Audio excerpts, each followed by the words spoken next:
या circular motion जो होती है वही चार्ज पार्टिकल की है ना, उसमें ये टॉपिक बहुत इंपॉर्टेंट है, हेलिकल पाथ वाला, है ना।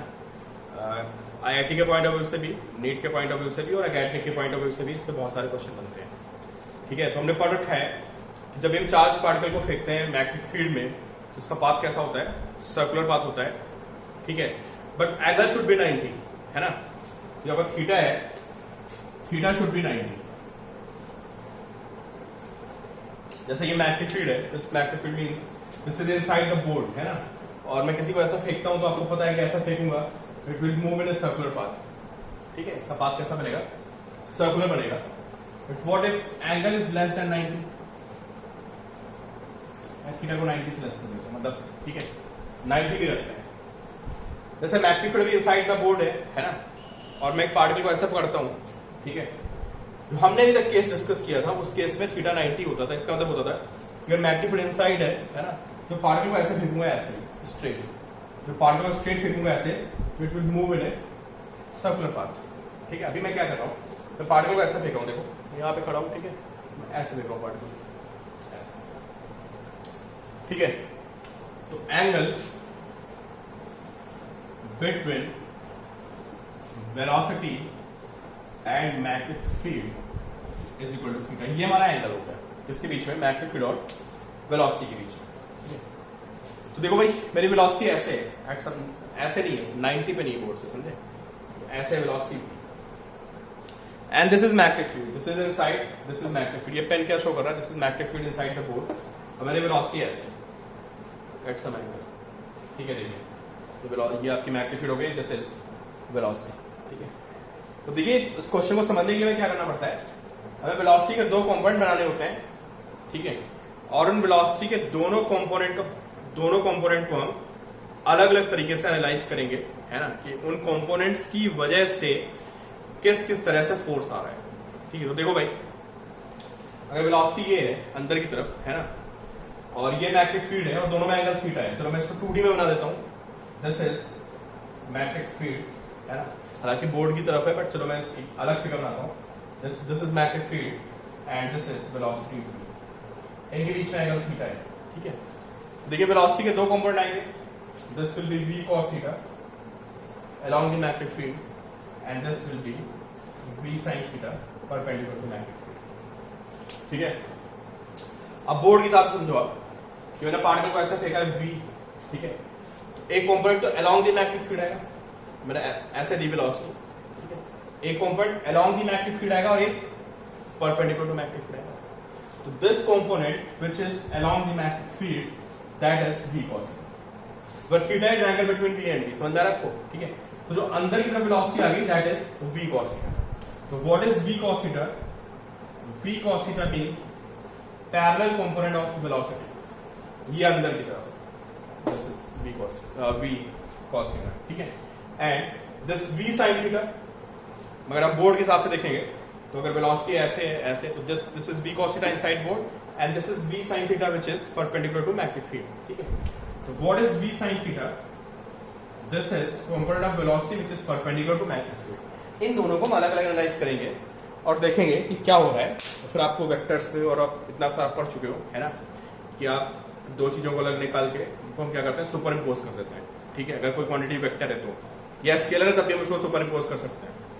ठीक है, सबसे पहले आसान है v cos थीटा को देखना। तो सबसे पहले हम क्या देखेंगे, पहले हम ये एज्यूम करेंगे कि इस पार्टिकल के पास एक वेलोसिटी है v cos theta and which is parallel to the magnetic field, this velocity v cos theta. अगर मैं आपसे पूछूं कि what will be force on Q due to v cos theta, अगर मैं आपसे पूछूं कि भाई v cos थीटा के लिए कितना फोर्स आएगा, तो आप बोलोगे सर इसका फोर्स कितना है, तो फोर्स 0 आएगा।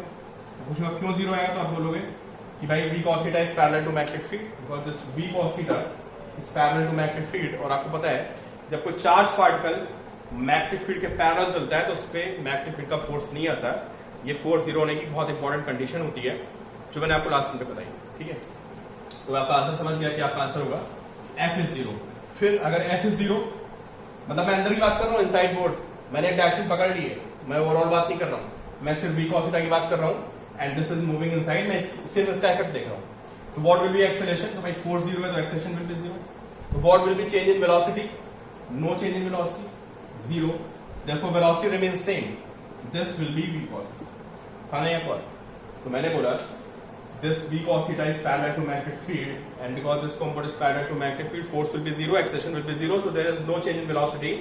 और ये अपना पार्टिकल v cos θ से अंदर जा रहा है. This is one scenario, है ना. ये किसकी वजह से, because of v cos θ. समझ गया. तो आपने पार्टिकल को अंदर फेंका और भागता हुआ चला जाएगा सीधे अंदर बोर्ड में घुसता हुआ. ठीक है, तो ये हमारी बात हो गई v cos θ.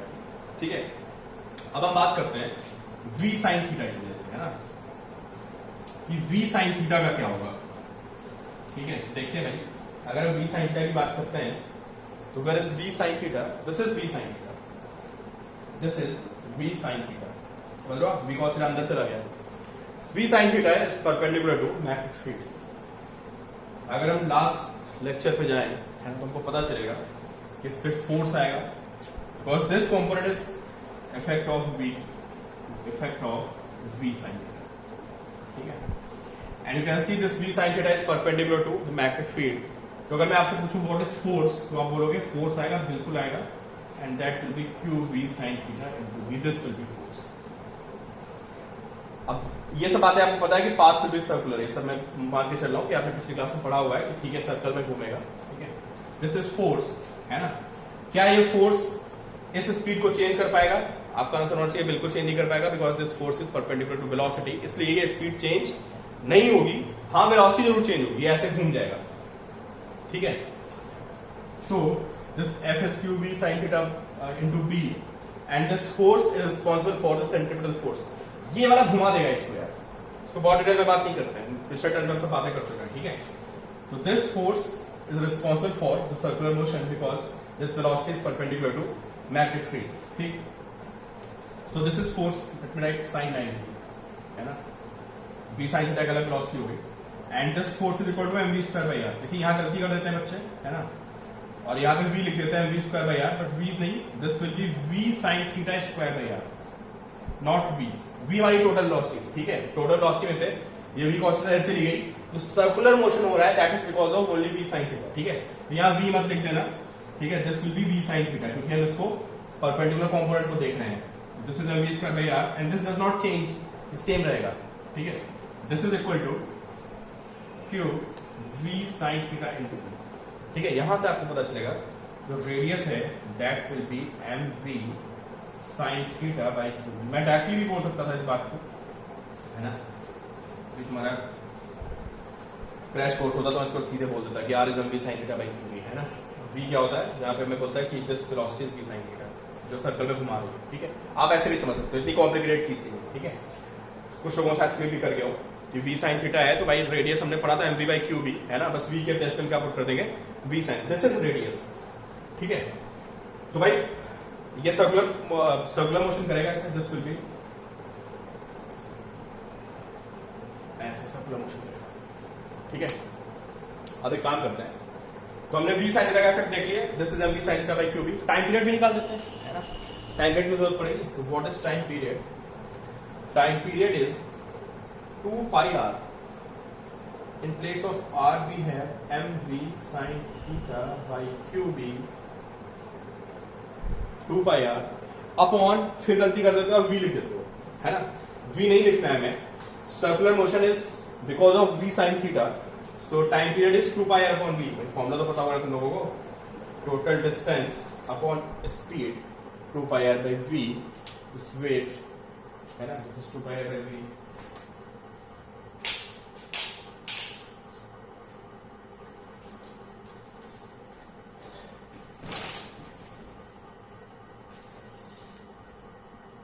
Okay, so I guess कि थोड़ी सी लाइट चलेगी, बट आपको विजिबिलिटी होगी यहाँ पे, है ना. 2 pi r by v, तो चलो आपको देखने का सुनते रहिएगा. ठीक है, तो 2 pi mv sin θ by q भी.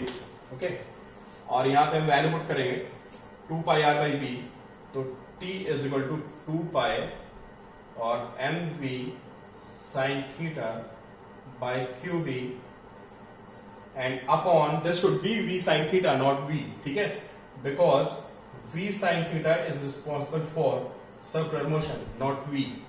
ठीक है, इसको हम अगर सॉल्व करते हैं तो सॉल्व करने पे we will get time period is equal to, आप सॉल्व करिए और आपको पता चलेगा it's time period will be 2 pi m by qb. ठीक है, this result is similar the previous result है ना, t is equal to 2 pi m by qb. ठीक है, दिस इज टाइम पीरियड. ये बिल्कुल सेम आ गया जो हमारा रिजल्ट पहले आया था, वही रिजल्ट यहां भी आ गया टाइम पीरियड का. ठीक है, time period is 2 pi m by qb. तो रेडियस आ गया, टाइम पीरियड आ गया है ना, ओमेगा वगैरह सब सेम रहेगा है ना. अब कंबाइन इफेक्ट देखते हैं है ना, दोनों बातों को कंबाइन करते हैं है ना. हम देखते हैं combine effect of velocity, combine effect of two components of velocity है ना. हमने दोनों को अलग अलग ले लिया था. ठीक है, टू कंपोनेंट्स ऑफ वेलोसिटी, इनका कंबाइन इफेक्ट देखते हैं है ना. कंबाइंड दिखने होगा आपको शायद, combined effect of two components of velocity. ठीक है, तो पहले बात करते हैं v cos थीटा की है ना. What about v cos theta? v cos theta जो वेलोसिटी थी वो अंदर की तरफ थी, and because of v cos theta this particle will keep moving along this straight line और in the same direction which is the direction of magnetic field है ना. सीधा भागता हुआ चला जाएगा अंदर की तरफ ऐसे. ठीक है, and because of v sin theta, अभी हम प्रूफ कर चुके हैं सारी कहानी, अभी नहीं तो प्रूफ किया, लास्ट टाइम हमने प्रूफ किया था. Because of v sin theta it will be circular path है ना. आप दोनों बातों को कंबाइन कर देते हैं यार. तो एक को सर्कल पे घुमाओ और सर्कल पे घुमाते घुमाते उसको आगे बढ़ा दो. सर्कल पे घूमेगा because of v sin theta. ठीक है, और आगे भागेगा because of v cos theta है ना. तो अगर मैं दोनों बातों को कंबाइन करूं तो आपको समझ में आ जाएगा कि it's motion will be spring like है ना. स्प्रिंग क्या होती है? स्प्रिंग घूमती भी रहती है और आगे भी बढ़ती रहती है. ठीक है, तो that is called helical path. इसको हम क्या बोलते हैं? इसको बोलते हैं हेलिकल पाथ. जो स्प्रिंग का पाथ होता है उसको हेलिकल पाथ बोलते हैं हम लोग. ठीक है, हेलिकल पाथ समझ गया कि एक सर्कल बन रहा है और वो सर्कल साथ में क्या हो रहा है, वो सर्कल साथ में आगे भी भाग रहा है, और ऐसे पाथ को हम क्या बोलते हैं? ऐसे पाथ को हम बोलते हैं हेलिकल पाथ. ठीक है, हेलिकल पाथ में जो हमारा इंपॉर्टेंट पॉइंट है वो ये है कि ऐसे ऐसे बनेगा, this will B helical path, spring like. ठीक है, and this is called pitch. अब सर एक पिच की बात होती है हेलिकल पाथ में. ठीक है, टाइम पीरियड तो वो मिल गया, इस सर्कल घूमने का टाइम पीरियड तो वो हमने निकाल दिया जो 2 pi m by qb आएगा. ठीक है, अब यहां से यहां की डिस्टेंस होती है, दिस इज कॉल्ड पिच. या जो यहां से यहां की डिस्टेंस होती है, दिस इज कॉल्ड पिच. अब पिच को मैं बोर्ड पे नहीं लिखूंगा, आप कॉपी में नोट करिए है ना. Pitch is defined as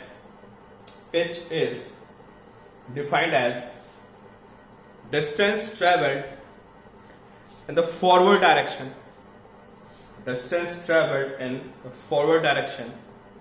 in one time period.